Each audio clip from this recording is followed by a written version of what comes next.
Baiklah, videonya terpotong, mohon maaf. Ini adalah lanjutan dari welding parameter pada proses FCAW tadi.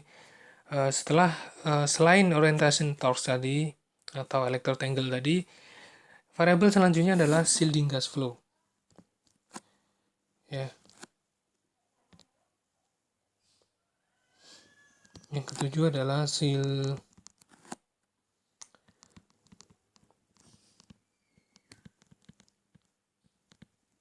flow. Ya.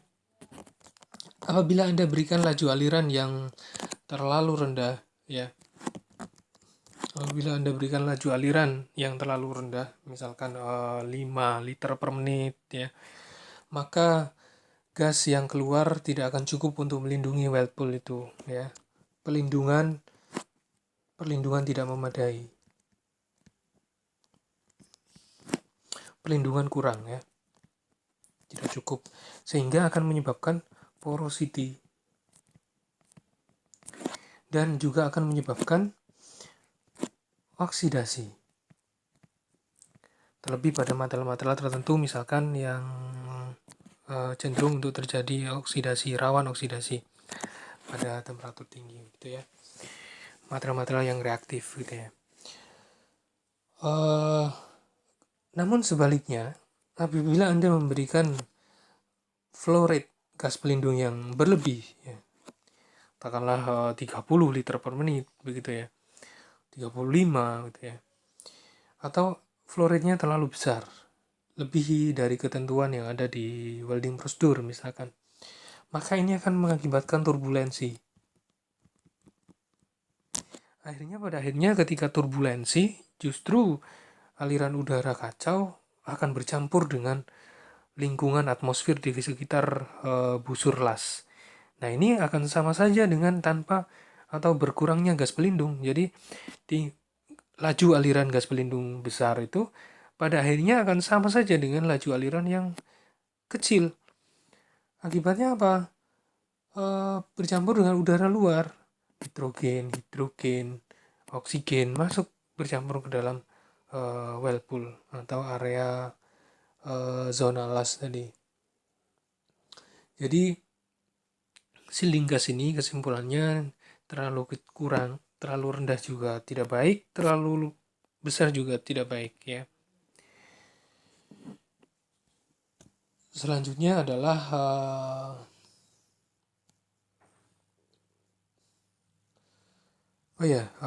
tadi ada beberapa hal yang lupa saya belum sampaikan di welding variable yang keenam, yaitu electrode angle atau torque angle atau torque orientation. Jadi ini. Nah, di sini ada, tadi sudah saya jelaskan, ada istilah backhand teknik, ada istilah forehand teknik, ya.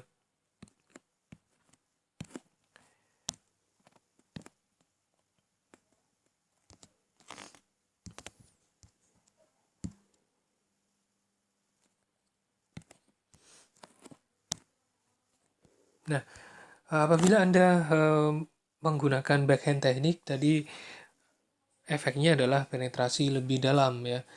Perlu Anda ketahui bahwa backhand teknik ini idealnya untuk digunakan pada posisi flat dan horizontal, ya. Jadi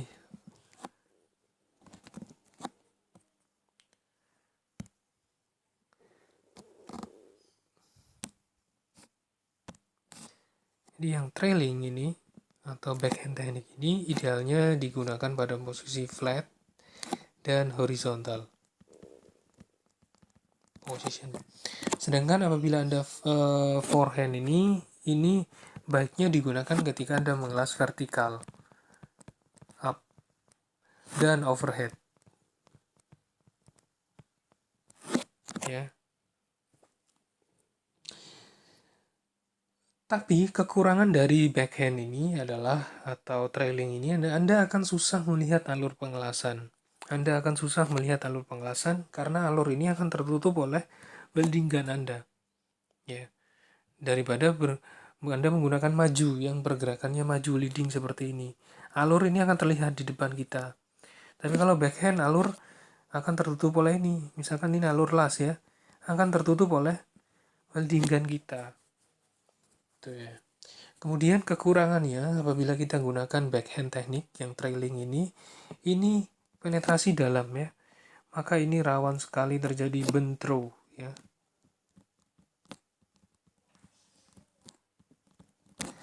Pada plat-plat tipis ini tidak cocok digunakan ya.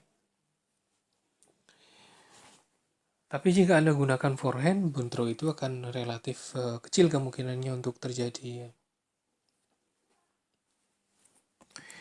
Tapi perlu Anda ketahui juga apabila Anda gunakan leading atau forehand ini, ripple lasnya ya, ini akan kasar seperti ini. Jadi Anda gunakan leading, manis lasnya akan begini. Tapi kalau trailing cenderung begini karena dia relatif lambat kalau trailing. Kalau leading relatif cepat gitu ya. Itu beberapa parameter las yang akan mempengaruhi dari hasil pengelasannya. Sekarang kita masuk ke bahasan kita tadi. Variabel sudah, maka ini sudah. Selanjutnya adalah designation electrode, penamaan elektrode, penyebutan elektrodenya ya. Nah, designation electrode di FCAW ini sedikit berbeda dengan welding proses kemarin yang sudah kita jelaskan, yaitu GMAW. Seperti apa designation-nya secara garis besar?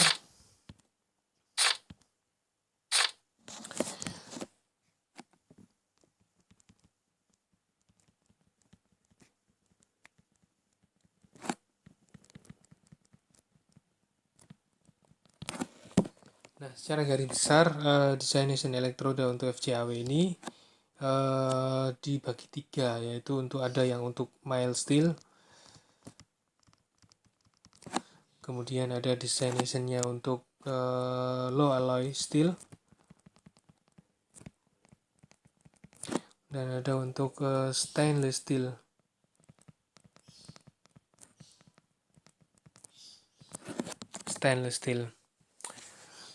Kita tahu bahwa proses FCAW ini limitasinya, batasannya sangat terbatas aplikasinya pada material-material tertentu, misalkan carbon steel, dan nickel alloy steel, dan stainless steel.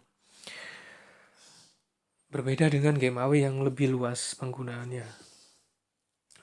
Sekarang bagaimana designation electrode untuk mild steel? Seperti ini ya.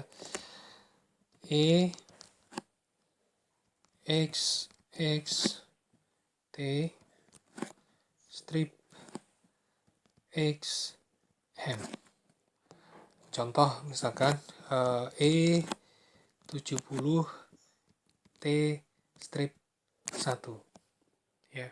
Ini contohnya.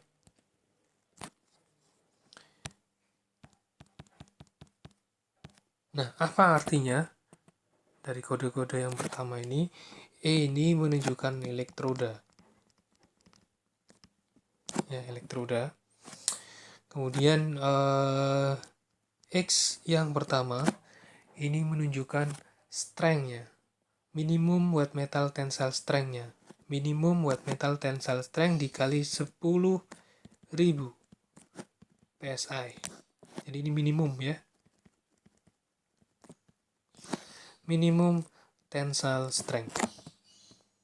Kemudian digit yang ketiga ini ya. Ini menunjukkan posisi welding position. Bisa diisi angka 0 atau 1.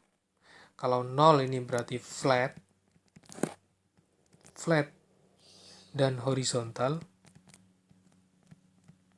posisinya, only ya, flat dan horizontal only. Kalau 1 ini all position.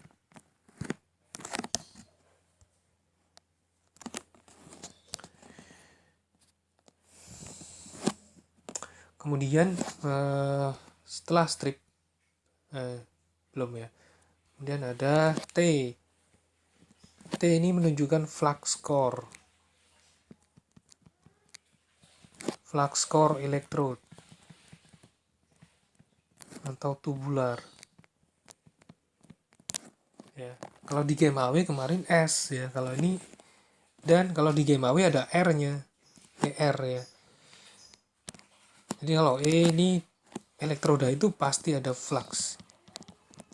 Ya. Kalau ER rod ya, tidak ada flux. T adalah menunjukkan flux core electrode atau tubular ya.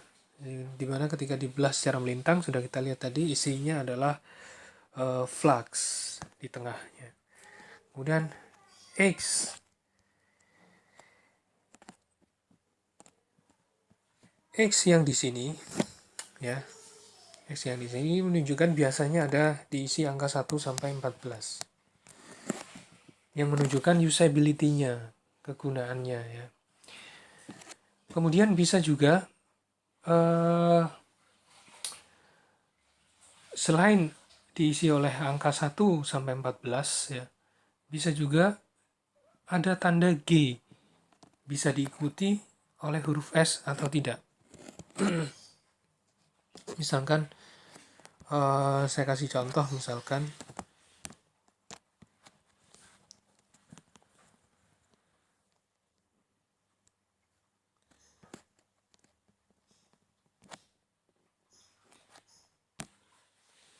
ya.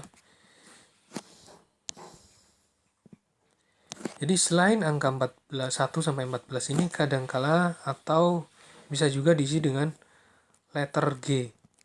Ada yang diikuti S, ada yang huruf G saja tanpa S. Tanpa S. Nah, apa yang maksud dengan G ini ya? G ini menunjukkan bahwa external shielding, polarity, impact properties ini tidak disebutkan secara spesifik. Ya bisa dikatakan ini general, tergantung ya. Tergantung agreement antara user dan supplier. Jadi kalau ada huruf G setelah strip ini, maka shielding gas yang digunakan harus apa komposisinya, kemudian impact properties-nya harus seberapa minimumnya, kemudian polarity yang harus digunakan apakah DCP atau DCN, ini tidak disebutkan secara spesifik apabila di situ ada huruf G-nya. Jadi tergantung persetujuan antara user dan supplier atau manufacturer-nya. Nah, apa bedanya apabila ada huruf S dan tidak ada huruf S? Nah, apabila ada huruf S-nya, ini artinya cocok digunakan untuk single pass. Tidak cocok untuk multipass welding. Ya, itu ya. Kemudian selanjutnya, huruf M yang di terakhir. Jadi sudah tahu setelah strip ini huruf X ini bisa diisi angka 1 sampai 14 atau huruf G dengan S atau tanpa S. Selanjutnya adalah huruf M. Di sini menunjukkan ya. Nah, ini bisa ada bisa tidak ya huruf M ini. Ini bisa ada bisa tidak. Contoh tadi E70 T strip 1. Angka toh, tidak ada huruf G-nya, tidak ada huruf S-nya, tidak ada huruf M-nya. Ini contohnya. Apabila ada huruf M, ini menunjukkan bahwa shielding gas yang direkomendasikan itu adalah mixture. Campuran antara 75%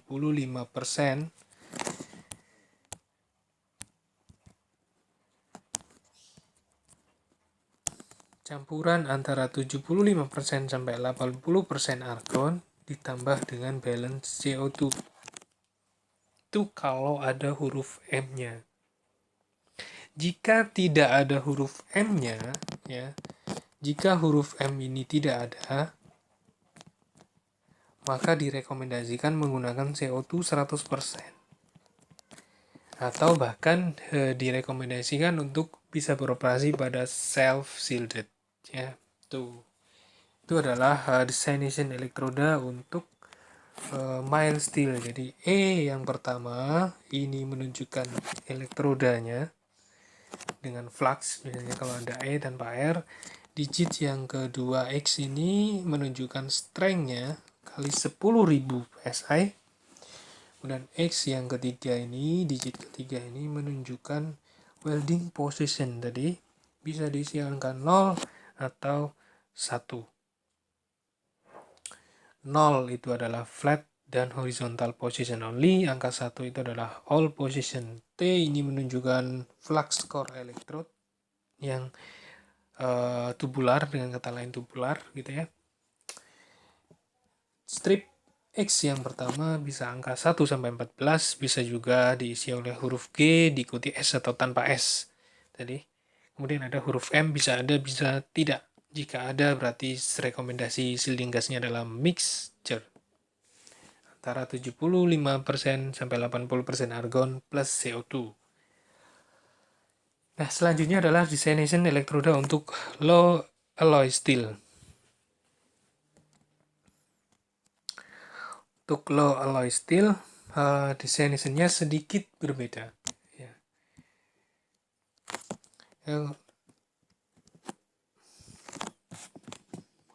Untuk low alloy steel sekarang designation-nya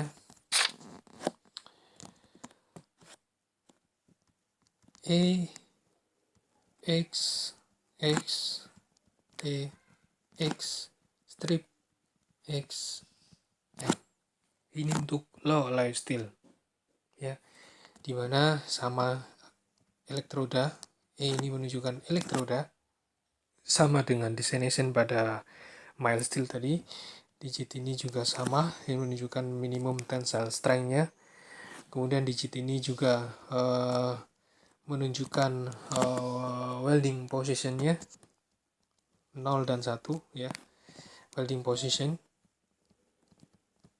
Ini strength. Ini electrode. T ini menunjukkan flux core electrode. Flux core electrode. Jadi yang membedakan adalah setelah T itu ada huruf X. Nah, ini yang membedakan. Bedanya adalah di sini. Kalau tadi setelah T langsung strip ya.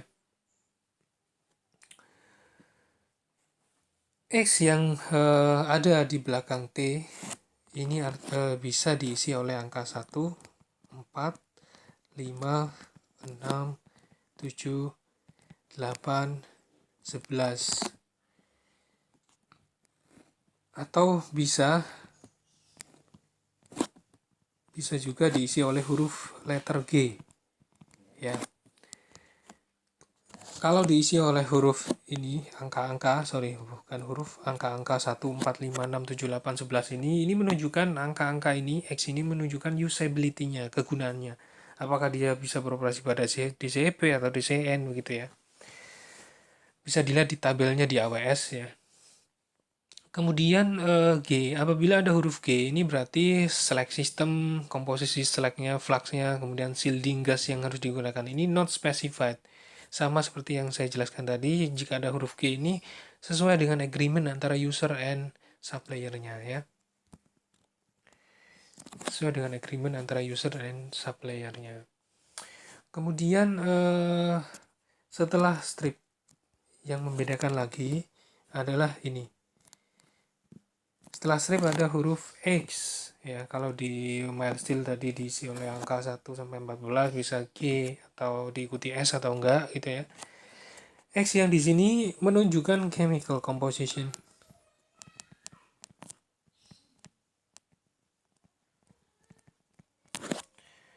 Menunjukkan chemical composition-nya. Kemudian M di sini sama dengan tadi, artinya mix gas ya, mix gas. Saya kasih contoh ya,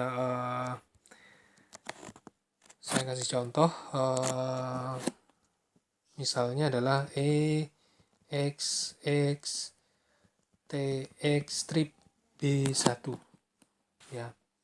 Ini adalah beberapa Filler metal yang digunakan untuk CRMO steel ya. CRMO steel. Kemudian ada EXXTX B2. Nah, ada yang B2L, ada B3, ada B3L, dan ada B6, ada B8. Nah, setelah strip ini, saya katakan tadi, setelah strip ini huruf X ini menunjukkan chemical composition, ini tabelnya ya. B1 misalkan. Nah, itu peruntukannya adalah untuk material-material ASTM A335P2 ya. Atau bisa juga untuk A387 grade P2. Jadi ini menunjukkan paduan utama ya, paduan utama. Nah, ini ada tabelnya. Kemudian M ini bisa ada, bisa ada, bisa tidak. Gitu ya. Kemudian selanjutnya adalah designation electrode untuk stainless steel ya. Untuk stainless steel sedikit berbeda lagi ya. Untuk stainless steel E X X X TX ya, strip X. Nah, dimana E yang pertama ini sama elektroda dengan flux ya. Kemudian 3 digit pertama, 3 digit X ini menunjukkan komposisi weld metalnya, atau bisa menunjukkan langsung seri dari stainlessnya.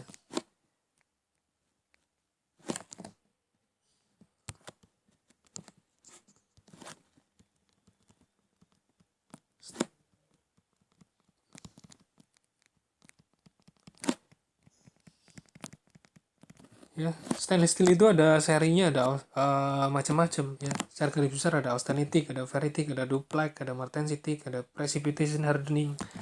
Stainless steel itu sudah pernah kita jelaskan, ada yang 304, ada 304L, ada 316, ada 309, ada 308, ada 347 dan macam-macam. Jadi ini adalah menunjukkan serinya. Jadi misalkan E308, E309 begitu ya, menunjukkan komposisi wet metal gitu ya. Kemudian T, setelah digit ketiga ini adalah T. T ini menunjukkan flux core electrode atau tubular ya. Kemudian X setelah T ini baru menunjukkan posisi las. Bisa 0, bisa 1. Kalau 0 ini flat dan horizontal, kalau ini all. Ya. Kemudian setelah ini, setelah posisi baru ada huruf X terakhir yang akan menunjukkan eksternal shielding gas yang dipakai. External shielding menunjukkan eksternal shielding gas yang dipakai ya. Jadi X yang terakhir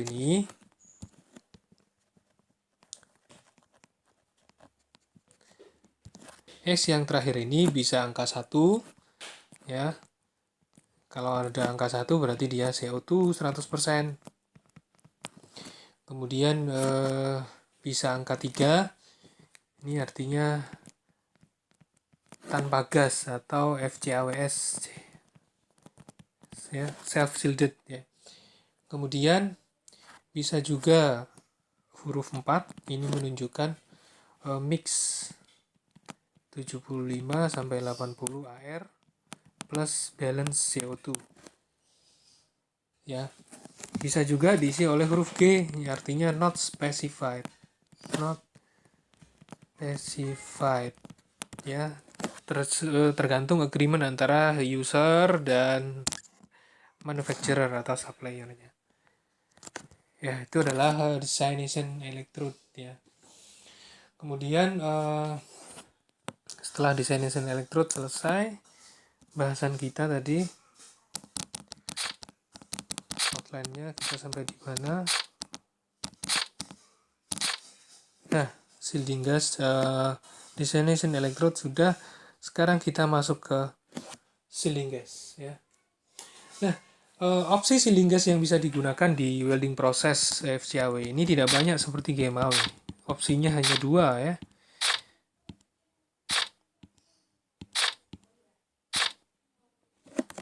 Shielding gas.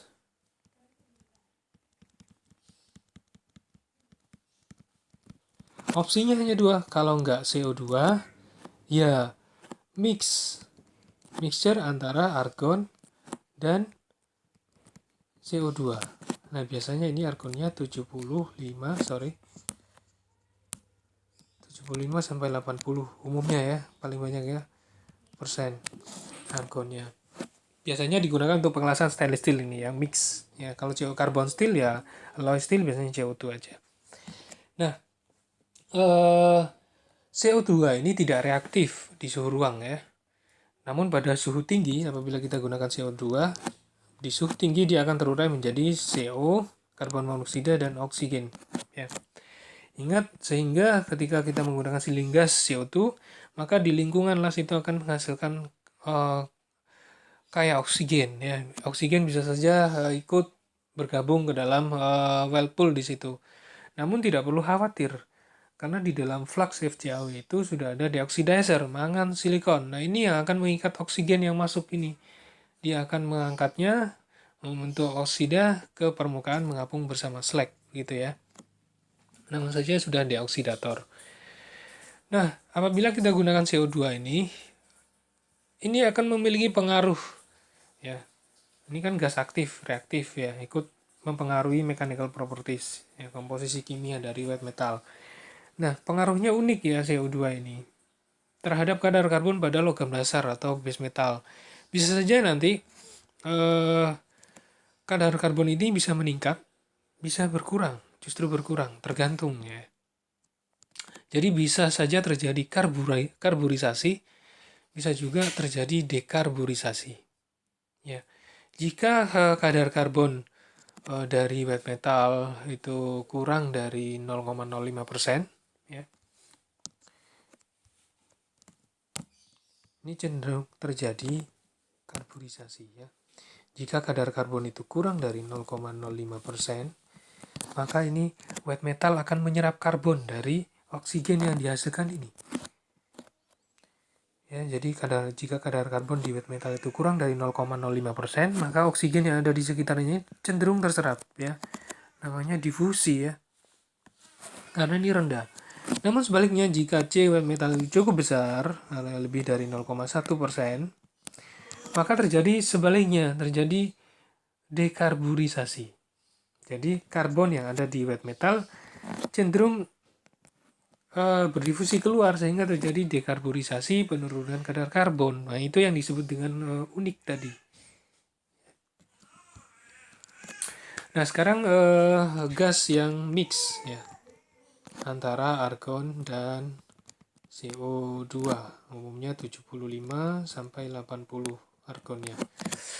Nah, apabila kita gunakan argon mix ini ada beberapa keuntungan ya. Busurnya lebih stabil. Yang pertama, busurnya lebih stabil dibandingkan apabila kita gunakan CO2 100%. Kemudian karena argon mampu memberikan perlindungan yang maksimal dibandingkan CO2, maka jumlah argon yang cukup dalam gas pelindung campuran ini dapat meminimalkan terjadinya oksidasi, mengurangi oksidasi dibandingkan dengan penggunaan CO2 100%, CO2 100% ya. Kemudian apabila kita gunakan gas pelindung mix ini, maka ini akan meningkatkan tensile strength, kemudian yield strength dari wet metal itu ya. Apabila dibandingkan dengan penggunaan CO2 100%. Ini kelebihannya kalau kita menggunakan gas pelindung campuran tadi.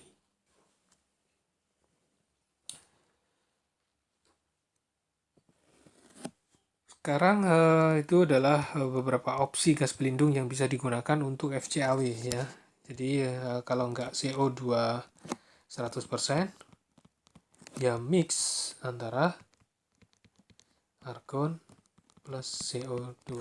Tidak banyak pilihan seperti pada GMAW. Oke.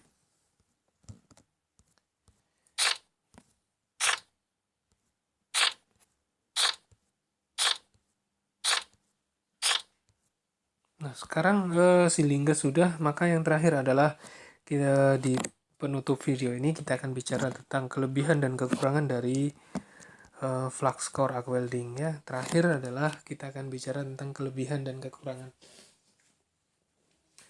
Apa saja kelebihan-kelebihan yang ada pada FCAW? Yang pertama ya,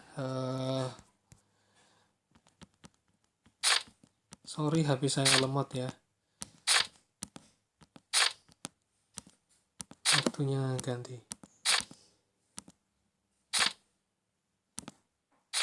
Nah, sekarang apa saja kelebihan dari FCAW ini ya?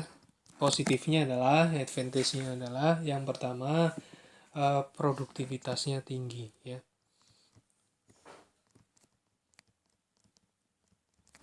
Tinggi. Ya.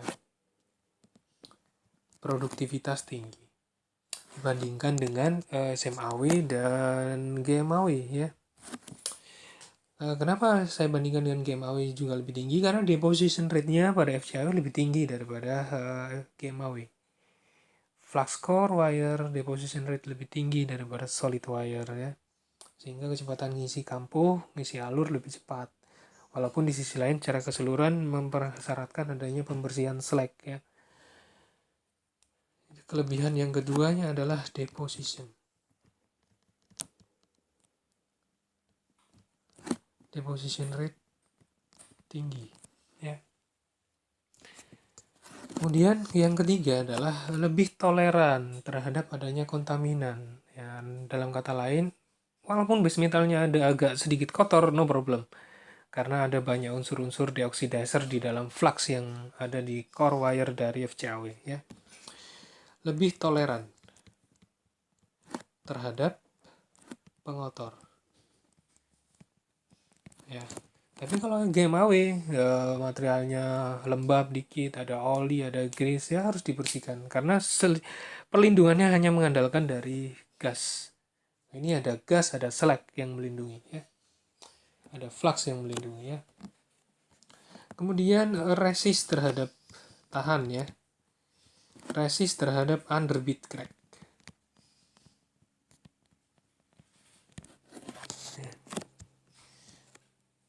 Kemudian FCAW yang S ini bisa dilakukan di outdoor, di luar workshop. FCAW yang self shielded bisa dilakukan di luar workshop, melakukan pengelasan di luar workshop. Tidak akan terganggu angin karena tidak ada gas pelindung bagi FCAWS. Kemudian smooth bit surface yang dihasilkan, artinya permukaan dari mani-mani lasnya smooth bit surface dibandingkan dengan GMAW, halus gitu ya. Kemudian lebih sedikit resiko untuk terjadi undercut, smooth and less undercut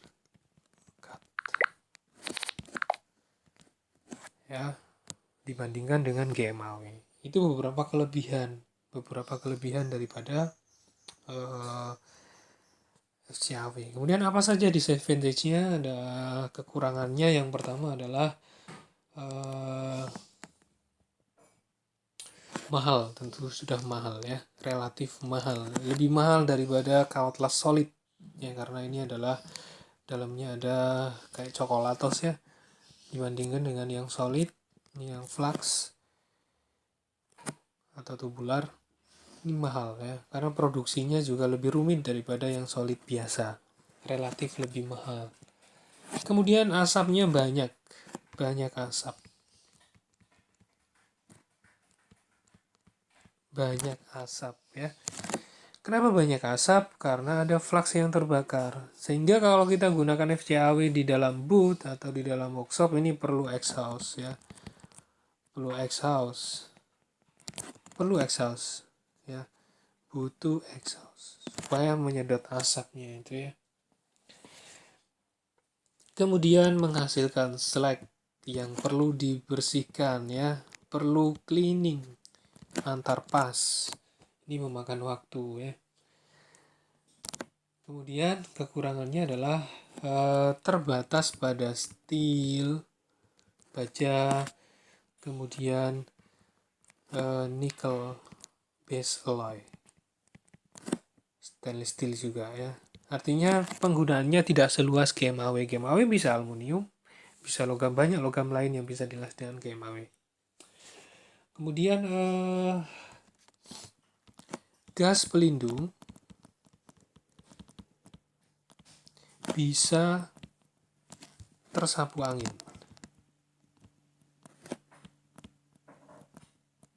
Artinya FCAWG hanya bisa di dalam workshop, pengelasannya tidak cocok pada yang dilakukan di luar workshop. Ini sama dengan GMAW ya. Itu beberapa kekurangan. Nah, demikian, terima kasih telah memperhatikan dari awal sampai akhir. Ini adalah video part 2 karena tadi terpotong ya. Mungkin kemampuan merekam HP saya rendah, panas gitu ya. Silahkan like, share jika bermanfaat. Apabila menurut Anda kurang atau Anda tidak mendapatkan tambahan pengetahuan dari video ini, ya silahkan aja dislike ya. Terima kasih. Sekian, wassalamualaikum warahmatullahi wabarakatuh. Sampai jumpa di video selanjutnya di pembahasan welding proses yang lain.